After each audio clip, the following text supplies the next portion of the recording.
la chose la plus productive que je fais chaque année, c'est de faire le bilan. Et dans cette vidéo, on va d'abord voir pourquoi c'est aussi important. Ensuite, on va voir comment est-ce qu'on va faire ça en 3 étapes grâce à un document que je te mets gratuitement dans la description. Et enfin, dans la dernière partie, je parlerai un petit peu du bilan de mon année et de ce qui suit pour l'année prochaine pour cette chaîne. Let's go, c'est parti. Pourquoi faire le bilan chaque année ? La première chose que le bilan annuel permet, c'est d'éviter de refaire toujours les mêmes erreurs. La plupart des gens passent les mêmes 3 mois de leur vie en boucle. Ils refont les mêmes erreurs, ils répètent les mêmes schémas et ils obtiennent les mêmes résultats. Je suis sûr que tu as des gens dans ton entourage, ou peut-être même que c'est toi, qui ont toujours les mêmes problèmes dans les relations, les mêmes problèmes au travail et les mêmes problèmes pour rester motivé. Mais c'est littéralement la définition de la folie. Refaire toujours la même chose en espérant un résultat différent. Et je pense que c'est parce qu'il ne s'agit pas juste d'une question de répétition, mais plutôt d'une question d'itération. La répétition, c'est refaire la même chose en boucle, alors que l'itération, c'est refaire la même chose en boucle en changeant à chaque fois un paramètre par rapport à la répétition précédente. Et pour faire ça, il faut prendre le temps de regarder en arrière, d'observer ce qu'on a bien fait, ce qu'on a foiré et ce qu'on pourra potentiellement mieux faire la prochaine fois. Deuxième chose que le bilan permet, c'est justement de prendre du recul et du temps pour soi. On passe notre temps à avoir la tête dans le guidon, on enchaîne les activités, les choix, les prises de décision sans jamais prendre le temps de prendre du recul. Avant, on avait beaucoup moins de distractions, donc on avait plus de temps avec nous-mêmes à pouvoir process les informations et les choses qui nous arrivent. Aujourd'hui, on est tellement stimulé en permanence qu'on n'a pas une seule seconde pour réfléchir. On prend notre tel aux toilettes, on écoute de la musique sous la douche, on écoute des podcasts sur nos trajets et il y a une part qui est un petit peu productive et stylée dans tout ça, sauf qu'on est de moins en moins connecté avec nous-mêmes. Et troisième chose principale que ce bilan nous apporte, c'est une excellente réduction de notre stress. C'est encore une fois lié au point précédent, mais encore une fois, à force de se surstimuler, on a pris l'habitude de fuir et d'éviter toutes les choses qui nous stressent ou qui peuvent nous apporter un quelconque mal-être. On a des dissonances en nous et on continue de les éviter plutôt que de les confronter. Mais il y a une bonne nouvelle dans tout ça, plus on clarifie les choses qui nous stressent, moins elles vont avoir d'impact sur nous. En gros, plus on prête attention et on accepte nos émotions négatives, plus elles vont avoir tendance à s'atténuer. Parce que les émotions négatives, c'est des signes de notre cerveau qui a potentiellement quelque chose à résoudre. Et faire son bilan de l'année, c'est ouvrir les yeux, prendre conscience de ces choses et ensuite trouver une solution. Et pour faire ce bilan, j'ai fouillé un petit peu sur internet et j'ai rien trouvé qui m'a vraiment convaincu. Alors j'ai décidé de créer un document en mettant toutes les questions que je pensais être les plus utiles. Je te mets ce document à disposition gratuitement dans la description. Tu le recevras direct par mail. Ce document, c'est un PDF, donc tu peux copier-coller les questions soit dans un document Word, soit sur Notion ou soit dans n'importe quel logiciel d'écriture. Ou alors, autre chose révolutionnaire que j'ai découvert il n'y a pas longtemps et je crois que c'est une trouvaille qui est assez récente, c'est le stylo et le papier. Très très efficace pour écrire et pareil. En ouvrant le document, tu devrais tomber sur une page d'accueil très très stylée qui m'a pris des centaines d'heures de conception.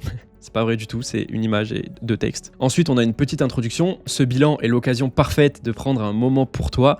Tu peux choisir au feeling les questions à développer et celles à passer rapidement. Tu peux aussi choisir la profondeur avec laquelle tu veux répondre et le temps que tu veux passer sur chaque question. Coupe les distractions, fais-toi un chocolat chaud et let's go, enjoy. Donc j'ai fait ce bilan de manière séparée en 3 parties. Le passé, donc l'année qui vient de passer, le présent, plus ou moins comment on se sent aujourd'hui, et le futur, nos plans en gros pour l'année qui va suivre. On va prendre le temps de voir un petit peu les questions. Personnellement, j'ai déjà répondu. Ça m'a pris à peu près une petite soirée en le faisant minutieusement et en répondant de manière plutôt développée et plutôt profonde à chaque question. Donc si jamais tu veux prendre une soirée comme ça, un petit peu introspection, plaisir, temps pour toi, franchement ça peut être grave cool. On commence par faire un bilan global. Si je devais décrire cette année en un seul mot, lequel ce serait ? Pourquoi ? Quel a été le moment le plus marquant de mon année ? De quoi suis-je le plus fier ? Ça, c'est l'occasion de un peu s'auto-saucer et de se mettre un peu dans une vibe positive pour remplir le document. Ensuite, 3 questions vraiment trop cool auxquelles j'ai adoré répondre. Quelles sont mes 5-10 photos, vidéos préférées de cette année ? Ça permet un peu d'aller dans sa pellicule ou dans ses enregistrements Snap ou dans ses stories ou quoi que ce soit et de revoir un petit peu ce qu'on a fait cette année. Je trouve ça vraiment stylé. Et ensuite, sur une frise chronologique, que s'est-il passé cette année. Donc ça, pour chaque mois de l'année, on va faire un petit débrief, potentiellement par rapport aux photos aussi qu'on avait, ou alors par rapport à un planning ou n'importe quelle chose qui te permet de te remémorer ton année et de revoir un petit peu ce que tu as fait cette année, parce que souvent on a tendance à plus du tout s'en rappeler et tu sais, on se souvient de l'année un peu de manière subjective en retenant uniquement les choses, soit qu'on avait envie de retenir, ou soit les choses qui étaient les plus importantes mais pas forcément cool ou quoi que ce soit. Donc ça permet d'avoir un peu une mémoire un peu objective de l'année. Et ensuite, quelles choses ai-je découvertes cette année?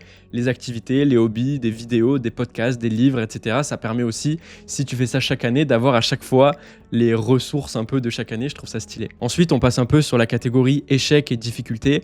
Quelles ont été mes plus grosses galères cette année? Parce que je suis sûr qu'il y en a eu. Qu'est-ce qui m'a épuisé le plus? Qu'est-ce que ces difficultés m'ont apprise? Ça permet aussi de voir les difficultés sur un autre angle et d'essayer de voir ce qu'elles nous ont apporté, parce que chaque difficulté nous apporte quelque chose. Et qu'est-ce que j'ai évité d'affronter? Question très très piquante mais très très importante. Ensuite, on a la partie progression et environnement. Dans quel domaine ai-je progressé cette année? Quelles personnes ont eu le plus d'impact sur mon année? Entre parenthèses, pourquoi pas leur dire? Et autre question importante, comment je me suis senti dans mon environnement cette année? Travail, logement, amis, famille, relations. Ça permet de faire un bon débrief qu'on fait absolument jamais aussi sur est-ce que j'ai kiffé où j'habitais? Est-ce que j'ai kiffé les moments que j'ai passés? Est-ce que j'ai kiffé le travail, etc. Tu vois, ça permet de remettre un peu tout en question. C'est très sympa. Et enfin, on passe sur un peu de gratitude. Quelles sont les choses pour lesquelles je suis reconnaissant cette année? Tu peux en citer entre 3 et 126. Quand me suis-je senti en paix cette année? Qu'est-ce que je faisais? Et si l'année avait un message à me transmettre, lequel ce serait? Donc ça, c'est pour débrief et prendre du recul sur l'année 2025 qui est passée. Et ensuite, on a le présent, donc sur comment je me sens plutôt aujourd'hui.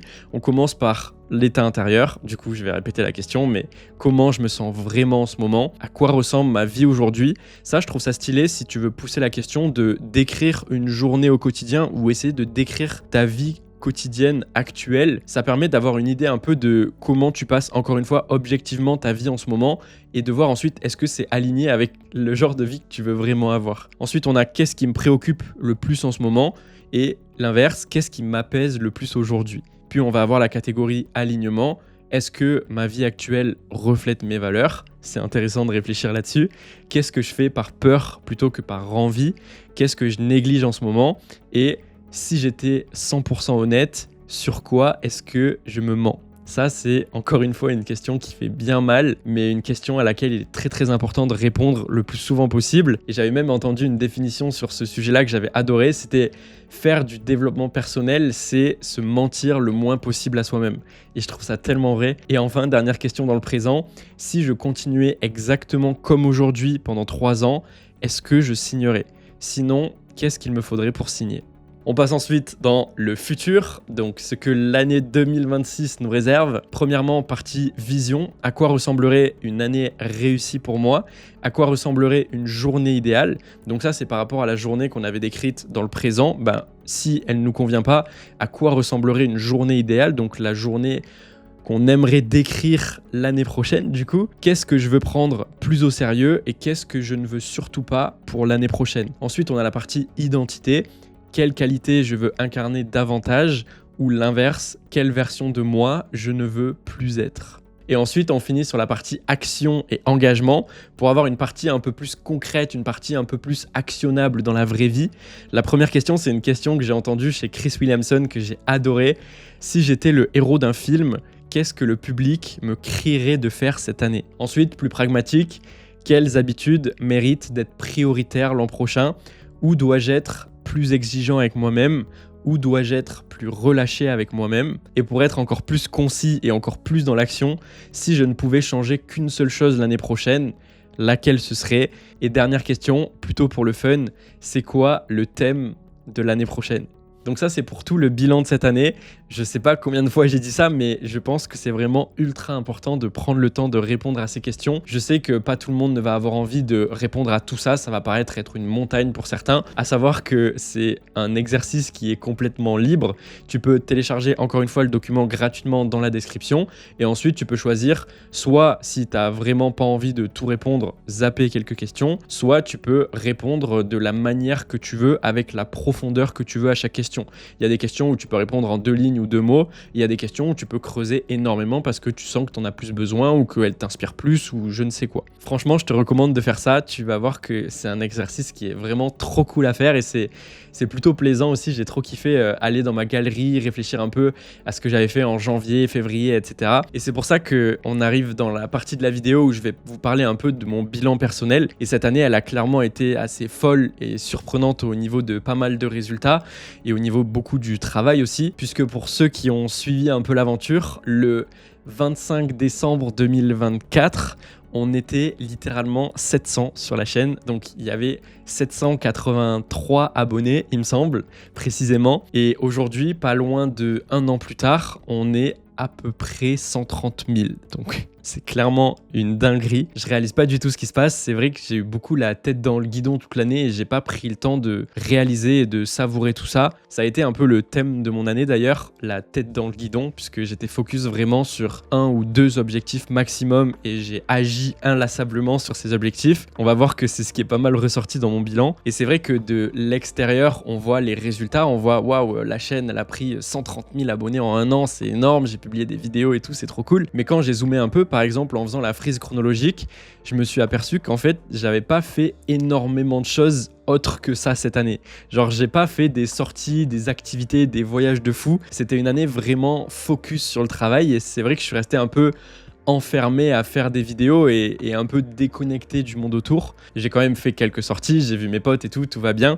Mais c'est vrai que ce genre de période a ses avantages et ses inconvénients et je pense qu'il faut passer par là, donc je regrette pas du tout. Mais il y a quelques trucs qui sont quand même ressortis. Premièrement, pour commencer un peu par le négatif et par l'honnêteté, cette année, ça a été une année qui a été assez solitaire pour moi. J'ai vu mes potes, ma famille et ma copine, mais c'est vrai que j'ai rencontré très peu de monde, j'ai créé très peu de nouveaux liens. Et malgré le fait qu'on soit passé de 700 à 130 000, j'ai pas fait vraiment de rencontres dans la vraie vie et c'est ma faute, c'est moi qui me suis pas assez ouvert à ça cette année-là en tout cas. En fait, on croit que les créateurs qui sont suivis par pas mal de monde, en tout cas à ma modeste échelle, on croit qu'ils sont jamais seuls et qu'ils ont toujours des gens à qui parler, mais au final tout ça c'est relativement digital parce que quand on regarde objectivement le mode de vie que j'ai eu cette année, bah en fait j'étais chez moi sur l'ordi et je faisais des recherches pour les vidéos, je lisais des livres, etc.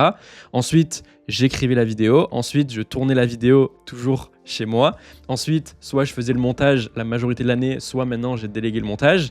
Et enfin, ben, je publie la vidéo et je lis les commentaires sur mon ordinateur et je vois les réponses digitalement sur mon écran. Et ensuite, dans le processus, vidéo suivante, recherche, écriture, tournage, montage, etc. Et du coup, ça peut vite devenir un isolement et ça peut vite devenir une activité en fait purement digitale sans la moindre connexion réelle à la vie, à la vraie vie. Donc ça, c'est clairement un point que j'aimerais améliorer l'année qui arrive. J'aimerais me concentrer beaucoup plus sur l'aspect communautaire. J'aimerais être beaucoup plus proactif avec vous. Peut-être faire des visios, faire des lives, peut-être du streaming, peut-être créer des événements ou quelque chose comme ça. Mais ouais, c'est vrai que cette année, j'avais créé une communauté sur Discord et c'est vrai que j'ai un peu échoué parce que dès que tu t'en occupes pas un tout petit peu, ça devient rapidement un désert. Et puis les communautés, c'est un peu particulier parce que tu as toujours 5-10% des gens qui participent et qui sont très actifs et ensuite 90% qui sont un peu les commères du groupe et qui lisent juste les messages et qui sont pas vraiment là et du coup, ça fait pas vraiment tourner l'activité. Et je critique pas en disant commère parce que moi, je suis ce genre de personne dans les communautés, je suis pas le mec qui parle tout le temps et du coup, c'est assez compliqué de trouver un moyen de souder tout le monde et pourtant je tiens vraiment à créer quelque chose en tout cas cette année qui va rassembler un peu les gens qui sont déter sur leur projet, qui ont des objectifs, qui ont envie de travailler là-dessus et qui peuvent aussi se sentir seuls par rapport à la solitude que ça engrange d'avancer sur ces projets. Donc ça va être un peu le challenge de cette année pour réussir à nous rassembler. Donc encore une fois, si tu as des idées, n'hésite pas à les mettre dans la description. Discord, j'ai essayé et le problème c'est que je trouve que l'appli elle est pas assez habituel pour nous. Pour ceux qui n'ont pas l'habitude d'utiliser Discord, c'est difficile de prendre l'habitude de s'y rendre tous les jours et puis c'est un peu organisé de manière un peu niche, c'est un peu difficile de naviguer les différentes catégories et tout. School, je sais pas encore, j'avais essayé mais pareil, c'est un peu particulier à voir. Et après, je sais pas, j'aimerais vraiment un truc qui change pas trop nos habitudes et qui soit assez naturel pour tout le monde. Je pense que c'est vraiment le meilleur moyen de réduire la friction et du coup d'encourager l'habitude. Deuxième axe d'amélioration par rapport à cette année, c'est que j'ai eu un très très gros rythme dans la publication des vidéos. On avait commencé l'année à une vidéo tous les 5 jours pendant à peu près les 6 premiers mois. Et ensuite, on est passé à une vidéo par semaine. Et là, en fin d'année, j'ai ressenti un peu une perte de sens par rapport à tout ça et un peu une augmentation de la pression, du stress et de ce genre de choses. Parce qu'à chaque fois que je finis une vidéo, t'as pas vraiment de repos en fait et tu dois directement enchaîner sur la suivante. Et c'est vrai que c'était assez prenant et c'est intéressant parce que quand on se dit j'ai envie de devenir créateur de contenu ou youtubeur ou je sais pas quoi, on s'imagine ce métier super libre qui fait absolument ce qu'il veut quand il veut. Et je pense que c'est vrai pour certains créateurs, mais je pense que pour beaucoup c'est quand même un peu un piège dans lequel on se met de publier régulièrement et parfois tu peux vite être un peu victime de cette sorte de prison dorée dans laquelle tu t'es mis, de justement devoir publier tout le temps et ça s'arrête jamais. À chaque fois que tu as fini une vidéo, tu dois publier la suivante et au final, au lieu d'être plus libre, t'es juste moins libre par rapport à ça. Et je regrette pas du tout ce que j'ai fait. Je suis très content d'avoir mis le volume que j'ai mis en début d'année. Je pense que c'était vraiment nécessaire pour avoir des résultats, pour toucher un maximum de monde. Et aussi, j'ai adoré faire ça. Et maintenant, j'aimerais freiner un petit peu le rythme. Ou en tout cas, même si c'est pas forcément freiner, j'aimerais remplacer le rythme de vidéos de tous les lundis soirs à 18h, donc une fois par semaine, à un rythme un peu plus aléatoire dans lequel je poste, j'allais dire quand j'en ai envie, mais c'est pas exactement ça parce que ça va quand même être un rythme régulier. C'est juste que j'ai plus envie d'avoir la même deadline à chaque fois, j'ai envie d'être un peu plus libre là-dessus et ça m'a fait réaliser d'ailleurs que les deadlines c'est très efficace pour faire un maximum de volume à court terme au début, mais qu'ensuite ça peut facilement devenir un peu pesant et stressant à long terme et ça peut avoir une influence sur l'épanouissement et donc sur la productivité. Après, ça dépend du degré de tolérance par rapport à ça, mais je trouve que c'était une leçon assez intéressante. Et troisième chose par rapport à cette année qui est un peu liée aux deux choses précédentes, c'est que j'aimerais revoir un petit peu plus mon mode de vie cette année parce que ça a été un mode de vie très ermitage, très lock-in, travail. Et j'aimerais profiter un petit peu plus, faire un peu plus d'activités, vous rencontrer, faire des voyages, etc. J'aimerais être un peu plus dans le thème de la liberté cette année, on va dire. Et encore une fois, je pense que c'était pas un défaut ou une erreur de l'année précédente. Je pense que c'est juste les sacrifices que les résultats ont demandé. Et je pense que c'est ça que ça demande de se lancer sur ces projets et de vouloir des résultats le plus rapidement possible. C'est une année où tu vas beaucoup bosser, où tu vas t'isoler, où tu vas sacrifier beaucoup de choses. Et c'est un échange que tu fais en fait de ton temps en train de travailler contre les résultats.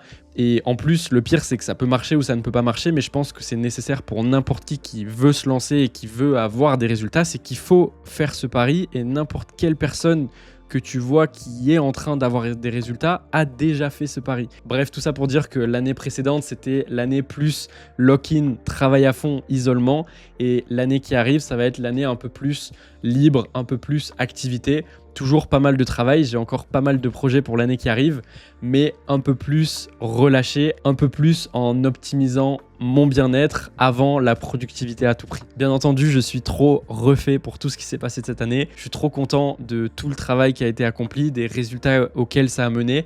Je suis trop reconnaissant pour tous vos messages, tous vos commentaires, tout l'amour que vous m'apportez. C'est juste exceptionnel. Continuez comme ça. Continuez d'envoyer de l'amour et tout, ça fait trop plaisir, ça me pousse tellement à continuer, ça m'a tellement motivé cette année, c'est un truc de malade.